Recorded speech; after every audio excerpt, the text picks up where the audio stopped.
God. ആത്മീയ ഭോജനത്തിൻ്റെ പുതിയൊരു എപ്പിസോഡിലേക്ക് എല്ലാവർക്കും സ്വാഗതം. വിശുദ്ധ ലൂക്കാ എഴുതിയ സുവിശേഷം 1-ാം അധ്യായം 6-ാം വാക്യം. അവർ ദൈവത്തിൻ്റെ മുമ്പിൽ നീതിനിഷ്ഠരും കർത്താവിൻ്റെ കൽപ്പനകളും പ്രമാണങ്ങളും കുറ്റമറ്റ വിധം അനുസരിക്കുന്നവരുമായിരുന്നു. യേശുവിൽ പ്രിയ സഹോദരരെ, ജീവിതത്തിൻ്റെ 24 മണിക്കൂറും പ്രാർത്ഥനയിൽ അതിതീഷ്ണതയുള്ള എൻ്റെ ഒരു സുഹൃത്തിൻ്റെ അനുഭവമാണ് ഇന്ന് ഞാൻ നിങ്ങളോട് ഇവിടെ പങ്കുവയ്ക്കാൻ പോകുന്നത്. എല്ലാ പെൺകുട്ടികളെയും പോലെ ഈ സുഹൃത്തും തനിക്ക് കിട്ടുന്ന ജീവിത പങ്കാളി സൽസ്വഭാവിയായിരിക്കണം, സിഗരറ്റ് വലിക്കരുത്, മദ്യപിക്കരുത്, യാതൊരു ദുശ്ശീലങ്ങളും ഉണ്ടാകരുത് എന്നൊക്കെ പ്രാർത്ഥിച്ചാണ് കുടുംബജീവിതത്തിലോട്ട് പ്രവേശിച്ചത്. എന്നാൽ വിവാഹം കഴിഞ്ഞ് കുറച്ച് ദിവസത്തിനകം തന്നെ ഈ സുഹൃത്തിന് മനസ്സിലായി ജീവിത പങ്കാളി ഒരു സിഗരറ്റ് വലിക്കുന്ന വ്യക്തിയാണെന്ന്. ഇതിൽ വളരെ വിഷമം തോന്നിയെങ്കിലും സുഹൃത്ത് ജീവിത പങ്കാളിയെ ഉപദേശിക്കാൻ തുടങ്ങി. എന്നാൽ അതിൽ പരാജയപ്പെട്ടു എന്ന് കണ്ടപ്പോൾ ദൈവത്തോട് പ്രാർത്ഥിക്കാൻ തുടങ്ങി. ദൈവമേ, എൻ്റെ ജീവിത പങ്കാളിയിൽ നിന്ന് ഈ ദുശ്ശീലം ഒന്ന് എടുത്തു മാറ്റണമെന്ന്. ഈ പ്രാർത്ഥന ദൈവം കേൾക്കുന്നില്ലെന്ന് കണ്ടപ്പോൾ സുഹൃത്ത് പ്രാർത്ഥനയുടെ രീതി മാറ്റി. ദൈവമേ, ഒരു അസുഖം കൊടുത്തിട്ടാണെങ്കിലും ഈ ജീവിത പങ്കാളിയിൽ നിന്ന് ഈ സിഗരറ്റ് വലിക്കുന്ന ശീലം ഒന്ന് എടുത്തു മാറ്റണമെന്ന്. പ്രിയ സഹോദരരെ, ആ പ്രാർത്ഥന ദൈവം കേട്ടു. ജീവിത പങ്കാളിക്ക് ഒരു അസുഖം കൊടുത്തു. ഒരുപാട് ട്രീറ്റ്മെൻറ്റും ഓപ്പറേഷൻസും ഒക്കെ നടത്തി. ഇനി ജീവിതത്തിൽ സിഗരറ്റ് വലിക്കുകയേ ചെയ്യരുതെന്ന് ഡോക്ടർ നിർദ്ദേശിക്കുകയും ചെയ്തു. ഉടനെ സുഹൃത്ത് പ്രാർത്ഥിക്കാൻ തുടങ്ങി, ദൈവമേ, സിഗരറ്റ് വലിച്ചാലും കുഴപ്പമില്ല, ഇനി രോഗമൊന്നും വരുത്തരുതേ എന്ന്. പ്രിയ സഹോദരരെ, ഇങ്ങനെയാണ് നമ്മളെല്ലാവരും. പക്ഷേ ഇതിൽ അതിശയം തോന്നിയ വേറൊരു കാര്യം ഇതാണ്. 27 വർഷമായി അവരുടെ വിവാഹ ജീവിതം തുടങ്ങിയിട്ട് ഇന്ന് വരെ ജീവിത പങ്കാളി സിഗരറ്റ് വലിയോട്ട് നിർത്തിയിട്ടുമില്ല എന്നുള്ളതാണ്. ഒരുപക്ഷെ ഇതൊക്കെ തന്നെയായിരിക്കാം സഖറിയ പുരോഹിതൻ്റെ ജീവിതത്തിൽ സംഭവിച്ചത്. ദൈവത്തിനെല്ലാം സാധ്യമാണെന്നും ദൈവത്തിനൊന്നും അസാധ്യമല്ലെന്നൊക്കെ ജനങ്ങളെ പഠിപ്പിച്ച പുരോഹിതൻ സ്വന്തം കാര്യം വന്നപ്പോൾ മാനുഷികമായി ചിന്തിച്ച് ഒരു നിമിഷം അവിശ്വസിച്ചു പോയി.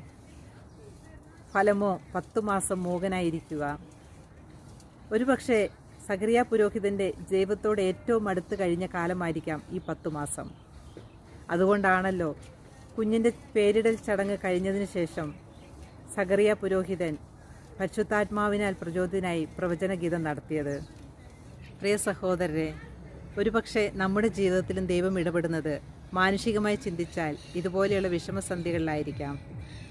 അതുകൊണ്ട് നമുക്കും സഖറിയ പുരോഹിതനെ പോലെ ഈ പ്രതിസന്ധികളെല്ലാം തരണം ചെയ്യുമ്പോൾ ദൈവം കൂടെ ഉണ്ടെന്നുള്ള ഉറച്ച വിശ്വാസത്തോടെയും പരിശുദ്ധാത്മാവിനാൽ നിറഞ്ഞ് ദൈവത്തെ സ്തുതിക്കാനും നമുക്ക് ഓരോരുത്തർക്കും ശ്രമിക്കാം. ഇനി നമുക്ക് ഇന്നത്തെ ഇസ്രായേൽ വിശേഷങ്ങളിലേക്ക് പോകാം. ഈ എപ്പിസോഡിൽ ഞാൻ നിങ്ങളെ പരിചയപ്പെടുത്തുന്നത് A city away from the city. ഇവിടെയുള്ള എല്ലാ കൊച്ചു പട്ടണങ്ങളും അങ്ങനെയാണ്. എല്ലാ സൗകര്യങ്ങളോടും കൂടിയ ഓരോ ഹൗസിംഗ് കോളനികളാണ് ഇസ്രായേൽ മൊത്തമേ കണ്ടുവരുന്നത്. അതുപോലെയുള്ളൊരു ചെറിയ ഹൗസിംഗ് കോളനിയാണ് ഇന്ന് ഞാൻ നിങ്ങളെ പരിചയപ്പെടുത്തുന്നത്. ഓരോ എപ്പിസോഡുകളായി ഓരോ കാര്യങ്ങൾ പരിചയപ്പെടുത്താം. ഇന്ന് ഞാൻ നിങ്ങൾക്ക് ഈ ഹൗസിംഗ് കോളനി പരിചയപ്പെടുത്തുന്നത് ഒരു ഫ്ലവേഴ്സ് നഴ്സറിയാണ്.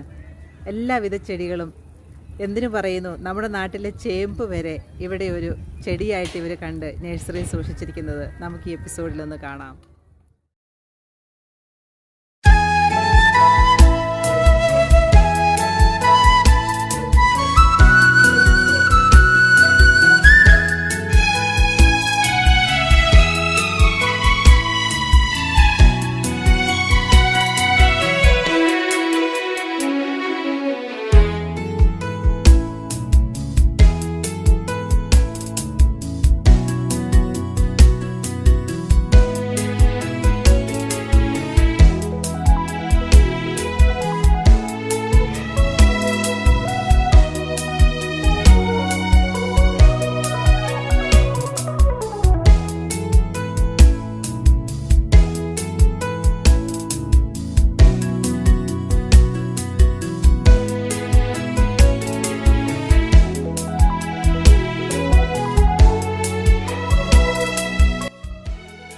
ആയിരത്തി 1948 ബ്രിട്ടീഷ് സാമ്രാജ്യത്തിൻ്റെ കീഴിൽ നിന്നും സ്വാതന്ത്ര്യം ലഭിച്ച് ഇന്ന് കാണുന്ന ഇസ്രായേൽ എന്ന രാജ്യം നിലവിൽ വന്നു.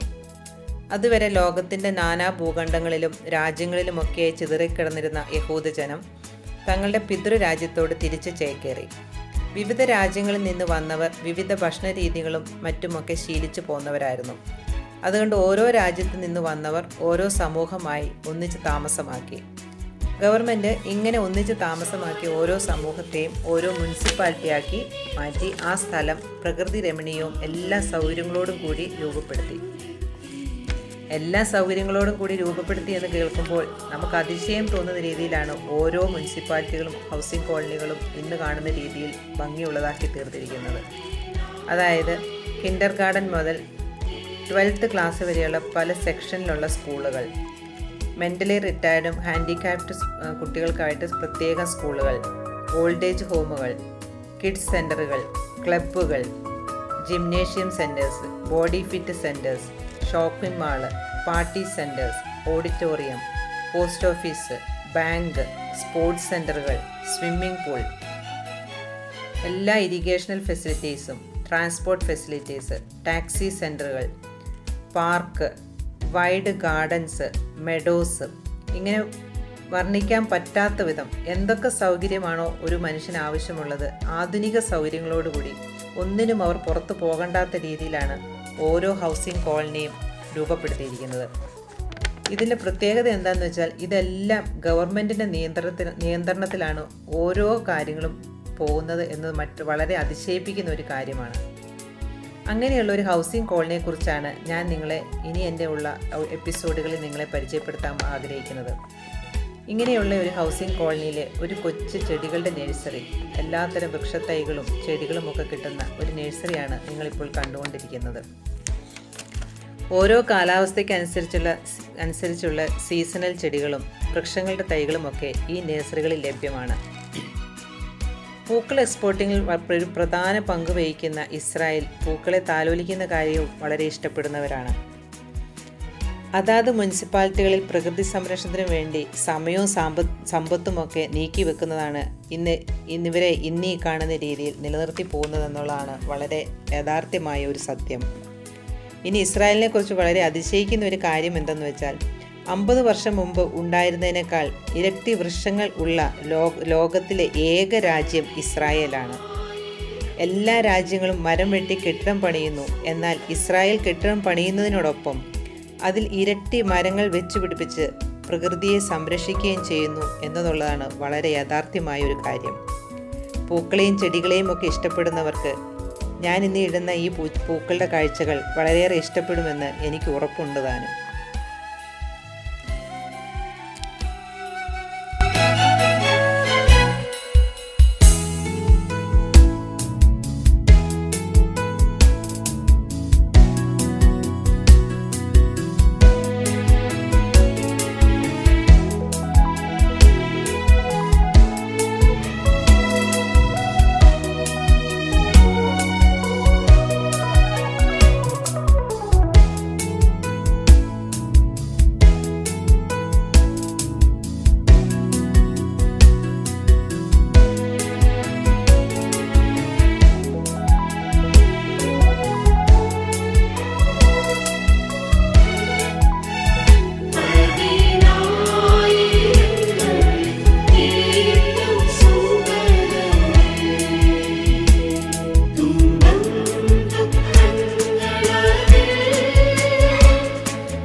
എപ്പിസോഡ് നിങ്ങൾക്ക് എല്ലാവർക്കും ഇഷ്ടപ്പെട്ടു എന്ന് ഞാൻ കരുതട്ടെ. കൂടുതൽ ഇസ്രായേൽ വിശേഷങ്ങളുമായി അടുത്തൊരു എപ്പിസോഡിൽ നമ്മൾ കണ്ടുമുട്ടും വരെ നിങ്ങളെല്ലാവരെയും ദൈവസമൃദ്ധമായി അനുഗ്രഹിക്കട്ടെ എന്ന് ആത്മാർത്ഥമായി പ്രാർത്ഥിച്ചുകൊണ്ട് ദൈവ തിരുനാമത്തിന് മഹത്വമുണ്ടായിരിക്കട്ടെ. ആമേൻ. ഒരു കാര്യം കൂടി ഓർമ്മപ്പെടുത്തുകയാണ്. നിങ്ങൾക്ക് ഈ എപ്പിസോഡ് ഇഷ്ടപ്പെടുകയാണെങ്കിൽ നിങ്ങൾ കൂടുതൽ പേരിലേക്ക് ഇത് ഷെയർ ചെയ്യുമെന്ന് ഞാൻ പ്രതീക്ഷിക്കട്ടെ. Praise God. ബൈ.